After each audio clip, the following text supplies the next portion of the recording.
क्योंकि देश के लिए नीतियां, देश के लोगों के लिए बेहतरी इस संसद से ही निकलती है और आगे बढ़ती है।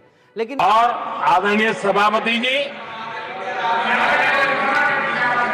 ये संविधान संशोधन करने का ऐसा खून कांग्रेस के मुंह लग गया कि समय समय पर वो संविधान का शिकार करती रही।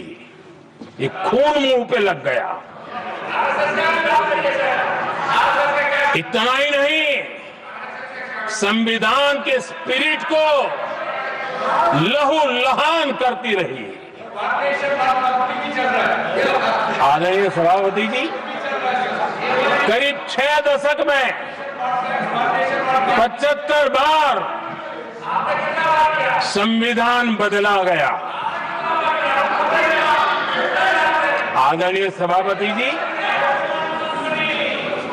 जो बीज देश के पहले प्रधानमंत्री जी ने बोया था, उस बीज को खाद पानी देने का काम एक और प्रधानमंत्री ने किया। उनका नाम था श्रीमती इंदिरा गांधी।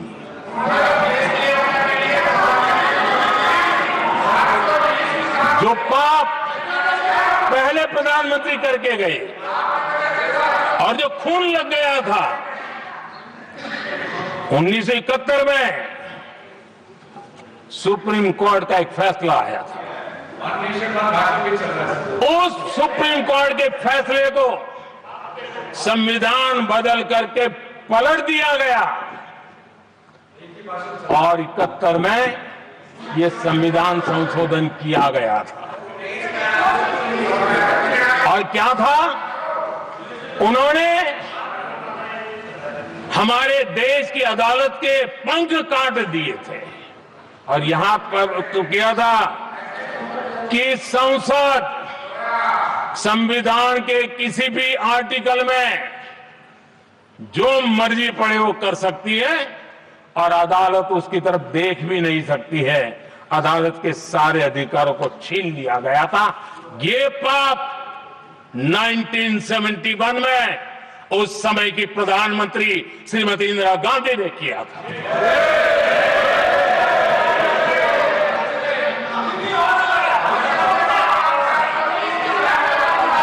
और इस परिवर्तन ने इंदिरा जी की सरकार को मौलिक अधिकारों को छीनने का और न्यायपालिका पर नियंत्रण करने का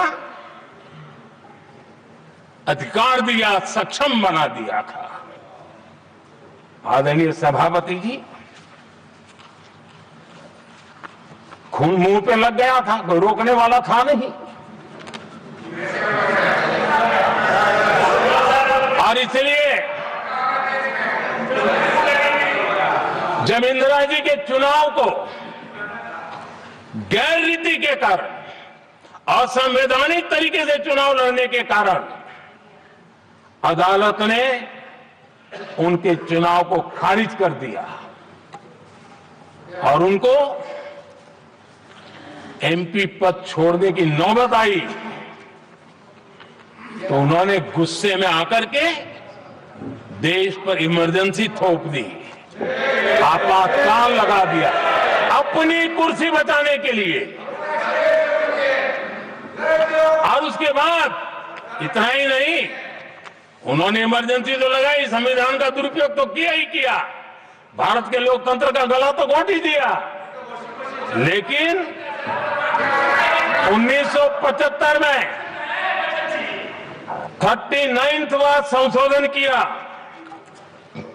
और उसमें उन्होंने क्या किया, राष्ट्रपति, उपराष्ट्रपति, प्रधानमंत्री, अध्यक्ष, इनके चुनाव के खिलाफ कोई कोर्ट में जा ही नहीं सकता है, ऐसा उन्होंने, और वो भी रिट्रोस्पेक्टिव किया, आगे के लिए नहीं, पीछे का भी, अपने पापों का भी उन्होंने। और आदरणीय सभापति जी, मैं संविधान की बात कर रहा हूं, मैं संविधान के आगे पीछे कुछ नहीं बोल रहा हूं।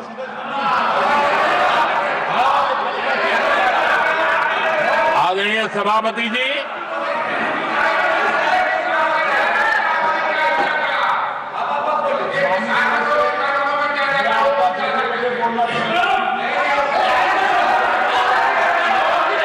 आदरणीय सभापति जी, इमरजेंसी में लोगों के अधिकार छीन लिए गए, देश के हजारों लोगों को जेलों में ठूस दिया गया, न्यायपालिका का गला दौड़ दिया गया, अखबारों की स्वतंत्रता पर ताले लगा दिए गए। इतना ही नहीं, कमिटेड जुडिशरी, इस विचार को उन्होंने पूरी ताकत दी। और इतना ही नहीं, जिस जस्टिस एहतार खन्ना ने उनके चुनाव में उनको खिलाफ जो जजमेंट दिया था, वो इतना गुस्सा भरा था कि जब जस्टिस एहतार खन्ना, जो सीनियरिटी के आधार पर सुप्रीम कोर्ट के चीफ जस्टिस बनने थे, जिन्होंने संविधान के सम्मान करते हुए उस पीरियड से इंदिरा जी को सजा दी थी, उन्होंने मुख्य न्यायाधीश नहीं बनने दिया। ये संविधान और लोकतांत्रिक प्रक्रिया रही।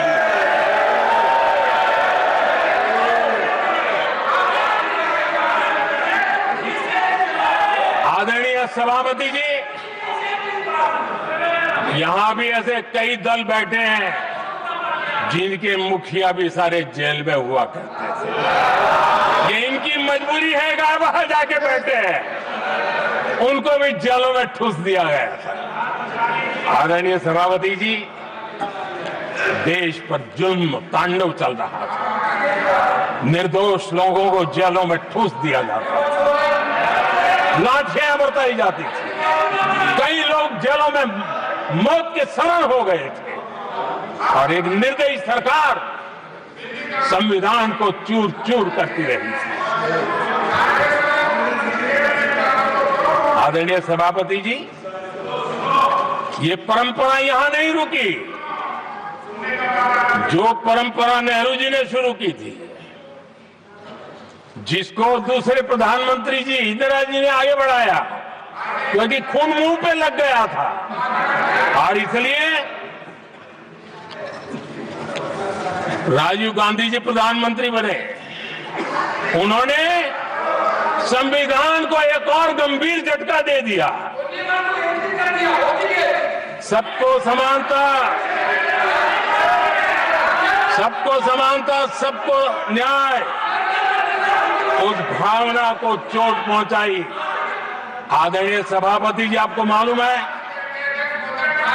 सुप्रीम कोर्ट ने शाहबानो का जजमेंट दिया था।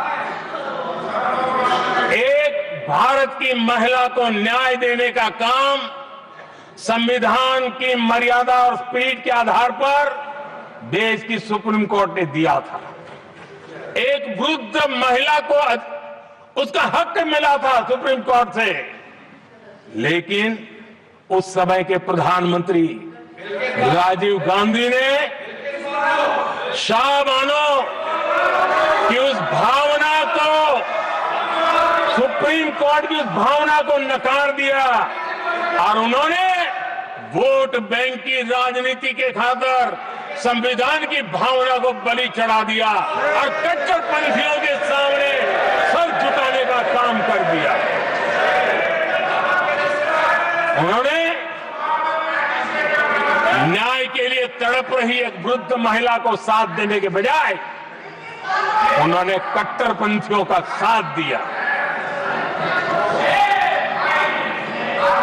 संसद में कानून बना करके सुप्रीम कोर्ट के निर्णय को फिर एक बार पलट दिया गया। आदरणीय सभापति जी, बात वहां से नहीं अटकी है। नेहरू जी ने शुरू किया, इंदिरा जी ने आगे बढ़ाया, और राजीव जी ने भी उसको ताकत दी, खाद पानी देने का काम किया। क्यों? संविधान के साथ खिलवाड़ करने का लहू उनके मुंह लग गया। आदरणीय सभापति जी, अगली पीढ़ी भी इसी खिलवाड़ में जुड़ी पड़ी है। एक किताब को मैं कोट कर रहा हूं। उस किताब में जो लिखा गया है, और उसमें प्रधानमंत्री उस समय के मेरे पहले जो प्रधानमंत्री थे उनको कोट किया है। उन्होंने कहा है, मुझे यह स्वीकार करना होगा कि पार्टी अध्यक्ष सत्ता का केंद्र है। ये मनमोहन सिंह जी ने कहा है, जो एक किताब में लिखा गया है। मुझे यह स्वीकार करना होगा कि पार्टी अध्यक्ष सत्ता का केंद्र है। सरकार पार्टी के प्रति जवाबदेह है। इतिहास में पहली बार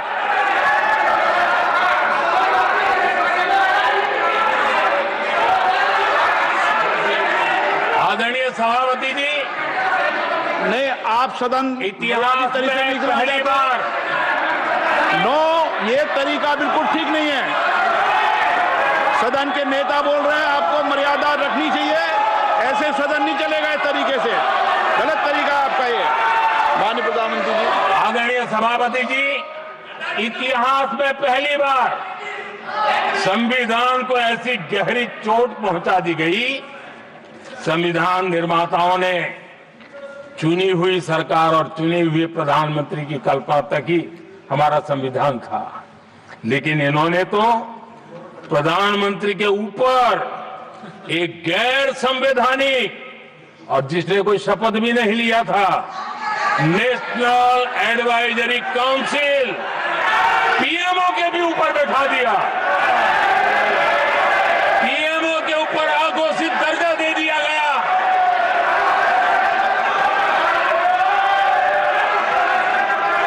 आदरणीय सभापति जी, इतना ही नहीं, और एक पीढ़ी आगे चले, और उस पीढ़ी ने क्या किया?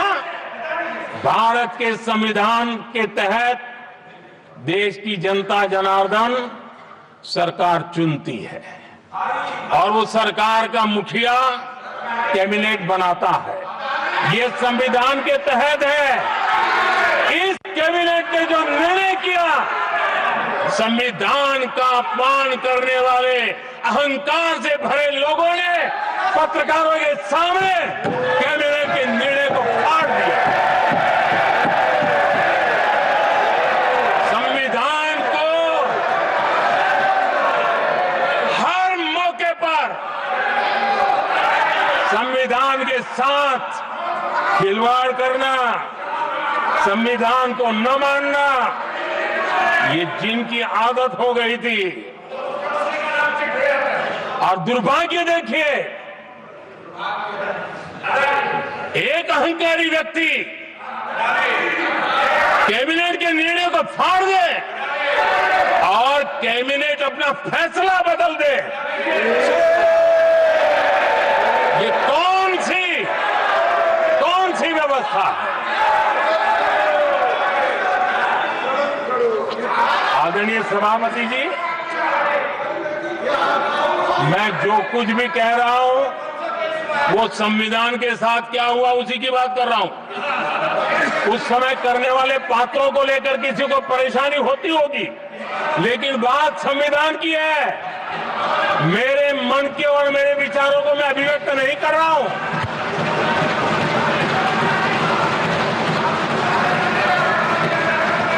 आदरणीय सभापति जी, कांग्रेस ने निरंतर संविधान की अवमानना की, संविधान के महत्व को कम किया। कांग्रेस इसके अनेक उदाहरणों से भरा पड़ा हुआ है। संविधान के साथ धोखेबाजी कैसे करते थे, संवैधानिक संस्थाओं को कैसे नहीं मानते थे, इस देश में बहुत कम लोगों को मालूम होगा। 370 की तो पता है सबको, 35A का पता बहुत कम है। संसद में आए बिना, जबकि संसद में आना पड़ता, संसद को ही अस्वीकार कर दिया गया। भारत के संविधान का अगर कोई पहला पुत्र है तो ये संसद है, उसको भी उन्होंने गला घोटने का काम किया। 35A जो संसद में लाए बिना उन्होंने देश पर थोप दिया, और अगर 35A न होता तो जम्मू कश्मीर में जो हालत पैदा हुई वो हालत पैदा न हुई होती। राष्ट्रपति के आदेश पर यह काम किया गया और देश की संसद को अंधेरे में रखा गया। आदरणीय सभापति, ये संसद का अधिकार था, कोई अपनी मनमानी से नहीं कर सकता था, लेकिन उनके पास बहुमत था, कर सकते थे, लेकिन वो नहीं किया क्योंकि पेट में पाप था, देश की जनता से छुपाना चाहते थे। आदरणीय सभापति जी, इतना ही नहीं, बाबा साहब आंबेडकर जिनके प्रति आज सम्मान का भाव सब कोई अनुभव कर रहा है, और हम लोगों के लिए तो बहुत विशेष है, क्योंकि हम लोगों के लिए तो जीवन में बहुत बड़ी जो कुछ भी रास्ते मिले ना वहीं से मिले हैं। आदरणीय सभापति जी, बाबा साहब आंबेडकर, इनके प्रति भी इनके मन में कितनी कटुता भरी थी, कितना द्वेष भरा था, मैं आज उसके डिटेल में जाना नहीं चाहता हूं, लेकिन जब अटल जी की सरकार थी तब बाबा साहब आंबेडकर, उनका जो महापरिनिर्वाण भूमि है वहां पर अलीपुर रोड पर अटल जी की सरकार में बाबा साहब आंबेडकर जी के स्मृति में एक स्मारक बनाना तय हुआ। अटल जी के समय नहीं हुआ। दुर्भाग्य देखिए, 10 वर्ष यूपीए की सरकार रही, उसने इस काम को नहीं किया, न होने दिया। बाबा साहब आंबेडकर का जब हमारी सरकार आई, बाबा साहब आंबेडकर के प्रति हमारा श्रद्धा होने के कारण हमने अलीपुर रोड पर बाबा साहब मेमोरियल बनाया और उसका काम किया।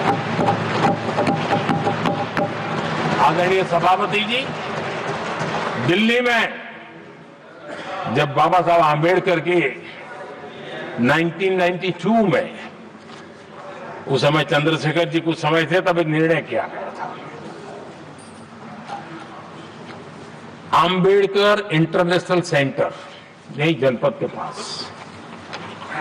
40 साल तक वो कागज पे ही पड़ा रहा, नहीं किया गया, और तब जाकर के 2015 में हमारी सरकार आई और हमने आकर के इस काम को पूरा किया। बाबा साहब को भारत रत्न देने का काम भी जब कांग्रेस सत्ता से बाहर गई तब संभव हुआ। इतना ही नहीं, आदरणीय सभापति जी, बाबा साहब आंबेडकर के 125 साल तो हमने पूरी दुनिया में बनाए थे, विश्व के 120 देशों में बनाने का काम किया था, लेकिन जब बाबा साहब आंबेडकर की शताब्दी थी तब अकेली बीजेपी की सरकार थी मध्य प्रदेश में। सुंदरलाल जी पटवा हमारे मुख्यमंत्री जी थे, और महू में जहां बाबा साहब आंबेडकर जी का जन्म हुआ था उसको एक स्मारक के रूप में पुनर्निर्माण करने का काम सुंदरलाल पटवा जी जब मुख्यमंत्री थे तब मध्य प्रदेश में हुआ था। शताब्दी के समय भी उनके साथ यही किया गया था। आदरणीय सभापति जी,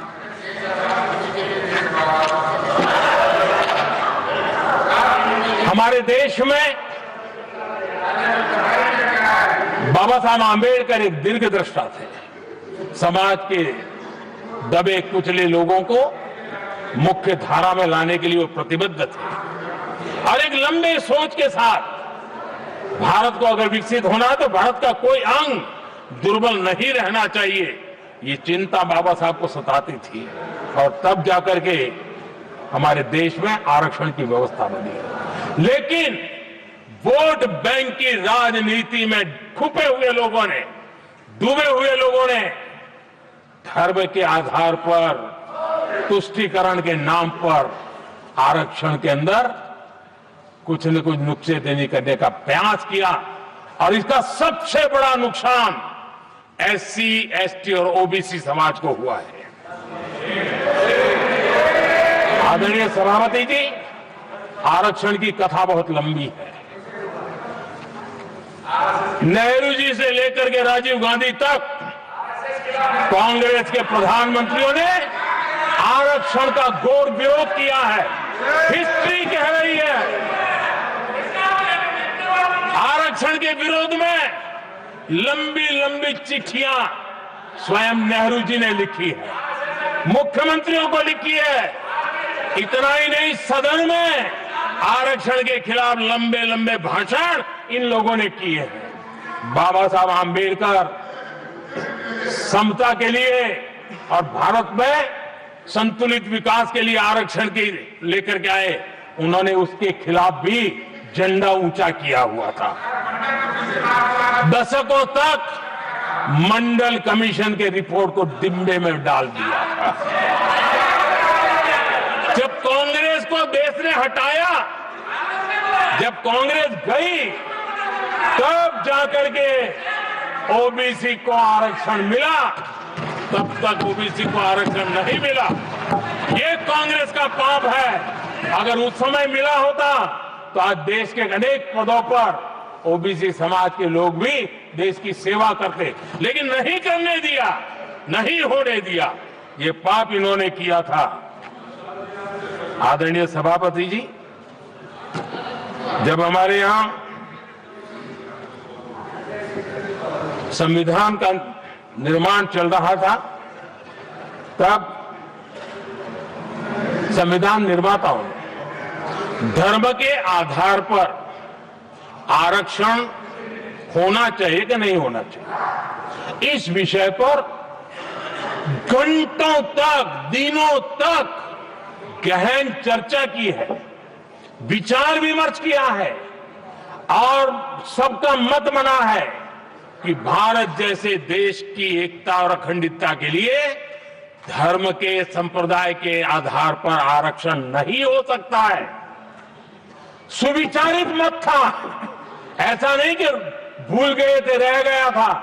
सोच विचार कर तय किया गया था कि भारत की एकता और अखंडता के लिए संप्रदाय और धर्म के आधार पर यह नहीं होगा।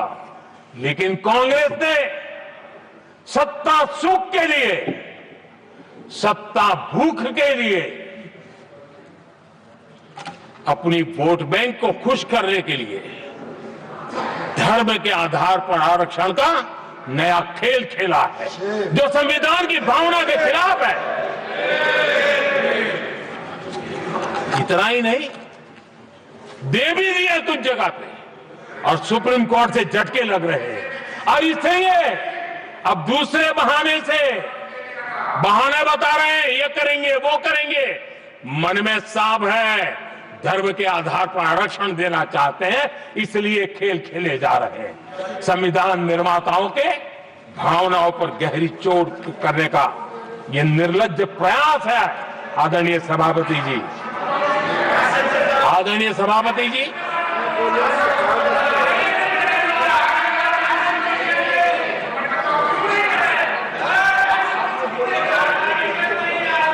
आदरणीय सभापति जी, एक गलत और विषय, ये तरीका ठीक नहीं। आपके नेता ने बोला, आपने बोला दोबारा बात मत करो। जिसकी भी मैं चर्चा करना चाहता हूं, और वो ज्वलंत विषय समान नागरिक संहिता, यूनिफॉर्म सिविल कोड। ये विषय भी संविधान सभा के ध्यान बाहर नहीं था। संविधान सभा ने यूनिफॉर्म सिविल कोड को लेकर के लंबी चर्चा की, गहन चर्चा की, और उन्होंने बहस के बाद निर्णय किया कि अच्छा होगा कि जो भी सरकार चुन करके आए वो उसका निर्णय करे। और देश में यूनिफॉर्म सिविल कोड लागू करें, ये संविधान सभा का आदेश था। और बाबा साहब आम्बेडकर ने कहा था, जो लोग संविधान को समझते नहीं है, देश को समझते नहीं है, सत्ता भूख सेवा कुछ पढ़ा नहीं है, उनको पता नहीं है बाबा साहब ने क्या कहा था।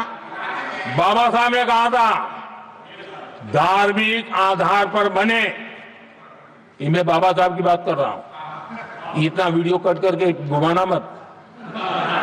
आदरणीय सभापति जी, बाबा साहब ने कहा था, धार्मिक आधार पर बने पर्सनल लॉ को खत्म करने की बाबा साहब ने जोरदार वकालत की थी।